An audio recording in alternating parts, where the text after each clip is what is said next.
यह छोटा सा सेनानी एक अनोखा विचार लेकर आया। उसने सोचा कि वह केवल 40 से 50 किलो विस्फोटक से सैकड़ों दुश्मनों को एक झटके में उड़ा देगा। दुश्मनों को इस योजना की कोई भनक नहीं थी। वे पागलों की तरह 8वीं रेजिमेंट की मोर्चेबंदी की ओर दौड़ पड़े। उन्हें यह मालूम नहीं था कि वे एक ऐसे घेरे में प्रवेश कर रहे हैं जहां से वापसी असंभव है। पर अचानक उस नाजुक क्षण में विस्फोटक की फ्यूज बत्ती बुझ गई। एक महिला ने जब यह देखा तो वह तुरंत उठी और दोबारा फ्यूज जलाने के लिए दौड़ पड़ी, लेकिन पास खड़े उस छोटे सेनानी ने उसे रोक लिया।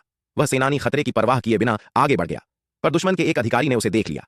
एक और ताकतवर जवान मदद के लिए बढ़ा, लेकिन परिणाम वही रहा। जैसे ही दुश्मन और करीब आए, सेनानियों ने एक साहसिक निर्णय लिया।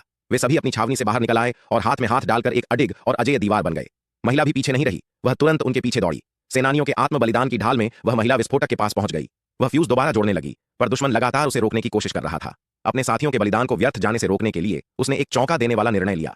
फ्यूज जोड़ने का विचार छोड़कर उसने सीधे विस्फोटक को आग लगा दी। दुश्मन उसे रोकना चाहता था, पर अब बहुत देर हो चुकी थी। विस्फोटक जल्द ही फट पड़ा। सैकड़ों दुश्मन पल भर में आसमान में उड़ गए।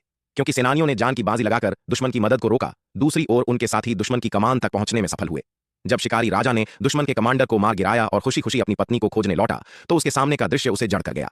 जिस जगह उसकी पत्नी थी, वह अब जलती हुई आग की लपटों में घिरी थी। उसका दिल अचानक भारी हो उठा। फिर उसने जमीन पर देखा, उसकी पत्नी की टोपी और वह पिस्तौल पड़ी थी जो उसने उसे उपहार में दी थी। जो शिकारी हमेशा लोहे जैसा मजबूत था, वह अब खुद को रोक नहीं पाया।